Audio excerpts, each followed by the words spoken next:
Starfield is now right around the corner. We'll be getting a standalone showcase for Bethesda's next big AAA title on June 11th of this year. But there's a lot that people aren't talking about when it comes to Starfield. We all might hear that there are over 1,000 planets to fully explore and 250,000 lines of dialogue. But has that sunk into what it truly means? And what is up guys, In from the Denman here, and today I wanted to go back and take a look at how big Starfield actually is and why it is still growing as we speak. If you're excited, make sure you hit that like button and comment what you want to see from Starfield. But with that being said, we have a lot to go over, so kick back, strap into your seat, and let's blast off into today's video. Now we all know that Starfield will be a massive game just from what we have seen and heard about it. We know that there will be over 1,000 planets and 250,000 lines of dialogue, but what exactly does that mean for the game? Well, let's compare these numbers to Bethesda's other titles like Fallout 4 and Skyrim. Both Skyrim and Fallout 4 had large maps in their own right, with Skyrim having a world size of 15 square miles, while Fallout 4 is about 9 square miles. This does seem large, but when you compare it to Starfield, it seems quite small. The thing is though, with all of these planets to fully explore, things might be a little barren just walking around each of the worlds looking for stuff. I doubt we will see a level of design similar to Skyrim with how large the world space is going to be, but I think this is going to play well with Starfield's strengths. The theme for Starfield, as we know right now, is exploration. Whether that be exploring a new planet or a city or even a dungeon, exploration is a big draw to the game and there's going to be a lot of it. I know a lot of these planets are going to be for resources or some other gameplay feature, but what if you could find a secret quest on one of the moons for the game and it leads you down a rabbit hole that Bethesda has done so many times? It's going to be moments like these that fully envelop you into the world of Starfield, and I can't wait to see what they have in store on this end. The new scanning system will also be playing a big role in exploration for Starfield. The feature kind of removes the fact that all of the worlds will be procedurally generated to a certain extent. This is still something we don't know much about, but it is possible that each of the many planets have a unique creature, flora, or resource associated with them. This would make each of the worlds beneficial to travel to, and on top of that, the scanning system would be used as a way to identify what you have found on each one. It would fit as some sort of way to keep track of your progress in the game, and to also let the player know what they are missing for other features out there. The scanning system looks to be something that will allow other tools out there like outpost building and spaceship travel to work to the best they possibly can be. I really like the idea of them leaning into a way to track your exploration, and I can't wait to see how far they will take scanning. On top of that, from what we have heard, random encounters will be playing somewhat of a big factor in the whole flow of the game. Back in games like Skyrim, we saw this in abundance and really livened up the world to make it feel like it was still evolving around you. Think of all of the Dark Brotherhood contracts sent on you, or Thalmor prison transfers. What if now, instead of little generic missions, we got entire locations that would be as if they were a random encounter? This changes things up a lot, because in previous games you would potentially talk to one person and they would send you off on a quest to, let's say, find a piece of equipment, but they would be sending you to a location on the map that we've seen or not procedurally generated to the extent that we will see. In Starfield, it works a little differently, as these locations will be entirely different, not just the quests themselves. Think of it like this: you will find an outpost somewhere on a planet and they will ask for you to go find someone on a different part of that planet, or even better, a different planet entirely. An entirely dynamic dungeon will then appear to you on a map marker and you will have to go there to complete your quest. From what it sounds like, this isn't entirely different from what we saw in something like Fallout 4, but this time it is done on a much larger scale. I'm not sure how to feel about this just yet, because to me the Radiant quests from Fallout 4 were on the weaker side of content in the game. Just from an outside looking in perspective, they are going with a more quantity over quality for random encounters in Starfield, but that is still left up for debate. It could also hold a lot of intrigue as well though, because random encounters could mean a lot of different things, not just the fetch quest type of things. This is what can really make a game in space feel alive, and Starfield has a chance to do it on a whole other level. This is only further enhanced by how many lines of dialogue is in the game itself. Like I said earlier, there are over 250,000 lines, which is more than both Fallout 4 and Skyrim combined. What does that mean, you ask? Well, this could mean a lot of different things, all a positive for the game. For starters, this is a good indication that we will see more quests for Starfield. It is one thing for Skyrim to have 60,000 lines of dialogue and Fallout 4 to have 110,000, and then both to have a wide variety of side quests and main ones alike.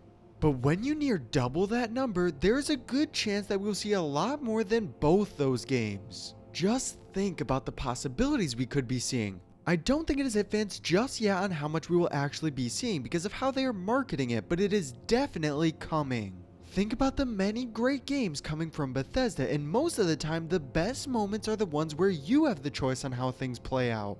This could be taken up to 11, with entire storylines being driven by the choices we make. All of the faction quests, side quests, and miscellaneous quests could be driven by this type of narrative, which will definitely enhance the RPG elements of the game.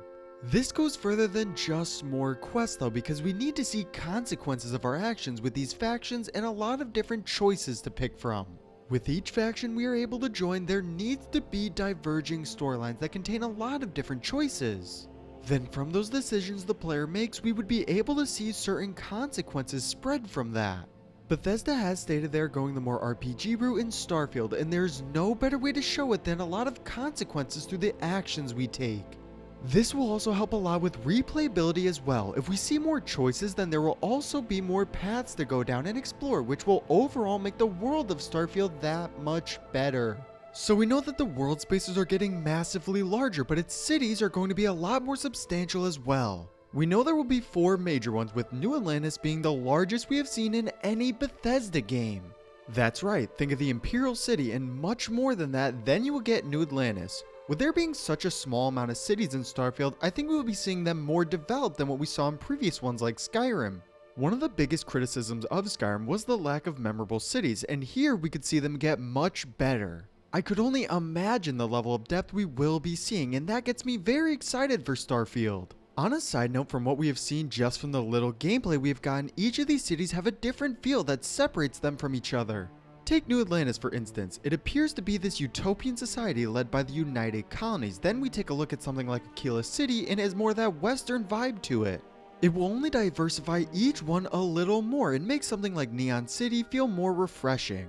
I'm glad that we will be getting a renewed focus on cities, but to what degree isn't exactly known at the moment. Until we get the game in our hands, we can only speculate, but to me, Bethesda has heard what the fans have been saying about previous titles and are looking to switch it up entirely. The next thing I want to talk about I don't think is getting talked about enough, but the armor in the game looks to be something quite enjoyable. Now, armor has always been a big part of character progression in Bethesda games. The higher level you get, the harder the enemies, which means you will need a higher base defense. This time around, I think there's a chance it will work a little differently in a lot of ways. I do still think we will follow a similar approach with the higher level, higher base defense going on, but with things like crafting and a deeper skill tree, I think there will be more options for build crafting. Say if you wanted to have a Juggernaut build with extreme defense, there will be perks along with different mods you can spec into so you can increase its potency. They can take it even deeper for gameplay options like stealth. Maybe the type of clothing you wear will either help or harm your chances at being found by enemies. You saw this a little in Skyrim, but when you were able to basically be invisible at all times no matter what you were wearing, it's hard to compare to it. These build options go beyond just the armor you wear, but also into the weapons you use as well. I can really see them having armor that increases certain weapon damage across the board and having equipment synergize with each other. There are a lot of different options they could take when it comes to the armor in Starfield. I hope they take a look into the build crafting side of the game because that will make it easier for replayability and just fine-tune the systems with all the RPG elements. Maybe you want your character to be an ex-heavy gunner for the United Colonies or a stealthy assassin for the Ecliptic Mercenaries. Different armor types will let you show this off in-game, but also go a lot deeper with how you can utilize it to the best of its ability. The armor for the game will go a lot deeper than what people might think, and that is what gets me so excited about this particular system. Why is Starfield getting even bigger still though? Well, in my opinion, post-launch content will be playing a massive role in the longevity of the game. We've said this so many times already, but the fact is we will be seeing over 1,000 planets to explore and 250,000 lines of dialogue. This is an insane amount just from an outside looking in, especially from an exploration side. The planets in particular interest me because there is a lot they could be doing with them after the game is released. I want to see Starfield as an ever-evolving world, and it makes sense in terms of the game. People will continue to expand out onto different planets further and further, and with that, more quests will become available as well. Think about it like this: what if the United Colony sent out settlers to different worlds across the system and began to colonize each one? It will feel a lot like the town of Far Harbor from the respective DLC, with dangers for the people everywhere you turn, and the player will have to help around as much as they can. Maybe they could go even further into that Far Harbor vibe with having multiple factions vying for a single planet due to a powerful artifact or resources that is situated there. If they do decide to go down the path that the factions will be separated throughout their questlines during the main game, a good place to continue something like the Colony War would be in DLC content. I can really see them having the Freestar Collective and United Colonies fighting over a planet or an entire system, and the player has to choose between the two. Both of them will have forward camps on planets and space stations to make it really feel like the two are at odds with one another. This can be something that will really hammer home the choices and consequences you make during Starfield. On top of that, it will flesh out many of the desolate planets out there unless they decide to add even more systems to the game. But personally, I would like them to use the space they already have and make it that much better. I can really see Bethesda doing something like this to continue the story they have set up for the game and add on to the depth of the many worlds. It would definitely be interesting to see what a war in space would look like in Starfield, so I hope we get this at some point for the game. Would it be a little weird that I think that Bethesda will add even more planets to the game after its release? This is a high likelihood in my opinion, with them probably creating an entirely new solar system different from the rest of Starfield. If we were to see a new planet or system to the game, I wouldn't want it like all of the others out there. I'm assuming that once Bethesda starts rolling out DLC, players will be massively overleveled with the best type of gear. A good way to offset this would be to add a sort of endgame area where there are harder enemies, better loot, and possibly even difficult mechanics. We got this a little bit with Far Harbor and Nuka World, with Far Harbor having an irradiated fog throughout the island that would make it even more important to wear armor with rad resistance. We also got to see a lot harder enemies in my opinion as well, with gulpers, anglers, and fog crawlers. What if we were to continue this into Starfield? It would only make sense. Bethesda could add a new solar system that is completely unexplored that nobody even knew about until it was discovered by the player. They could even add it where multiple factions will descend onto the planet or system to claim it as their own, or they could go down the route of adding an entirely new faction for the DLC. What is important is that it will serve as Starfield's endgame location with harder enemies and better loot to collect. They could even add their own mechanic to the DLC that sets it apart from the rest of the game. Maybe there are gravity wells scattered throughout the planet that the closer you travel to them, the slower you will get, lower you can jump, and potentially slowing down the velocity of your guns. This is only one way they could change it up, because we could be seeing a number of gameplay variations like very different day and night cycles, and depending on what time it is, the harder the creatures of that world will become. Say if it was nighttime, the enemies will become more durable and harder to hit, and maybe even have different variations to the creatures of that world. Any way to make it a little different and more difficult from the base game is the goal here, and I could really see them going down this route. I imagine that if we were to see new planets, they would have to be different from what we were already exploring, so I expect to see even more after Starfield is released. Starfield is close now and looking massive from what we can tell. DLC will be playing a big role for the game, but as you can tell, there will be a lot to do from launch as well. Starfield is shaping up to be a game that I can sink hundreds of hours into, and I can't wait for it. Even though we still have a little ways to go until we can play it for ourselves, it doesn't stop us as fans taking a look at every little detail we can find about Bethesda's next AAA title, Starfield. But that is all for me now though, guys. If you enjoyed the video, make sure to leave a like and subscribe, comment any videos you want to see in the future, and I'll see you all next time.